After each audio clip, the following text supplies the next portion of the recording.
అండి అందరికి ఇది జవ్వాది పౌడర్ వచ్చేసి మనం ఇంట్లో పూజా మందిరంలో ఖచ్చితంగా ఉంచుకోవాలండి. ఎందుకు అంటే మనము ఇంట్లో పూజ చేసుకున్నప్పటికీ అలాగే దేవాలయంకి వెళ్ళినప్పటికీ ఎంతో కొంత తేడా ఉంటుంది కదా. దేవాలయంలో అది మంచి పరిమళం అనేది మనకు చాలా ప్రశాంత అనిపిస్తుంది. ఈ జవ్వాది పౌడరు అలాగే దశాంగం గుగ్గిలం ఇలాంటివి దేవాలయంలో ఎక్కువగా వాడతారండి.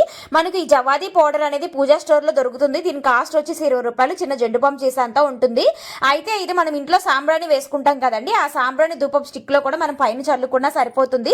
లేదా నిప్పుల మీద సాంబ్రాణి వేసినా కూడా ఇది వేయడం వల్ల చాలా మంచి స్మెల్ వస్తుంది. అలాగే మనం దేవుడి దగ్గర పంచపాత్రలో అలాగే రాగి చెంబులో నీళ్లు వేసినప్పుడు కూడా దాంట్లో కొంచెం దీన్ని చల్లడం వల్ల మంచి పరిమళం వస్తుందండి. అలాగే ఇది లక్ష్మీదేవికి చాలా చాలా ప్రీతికరమైనది.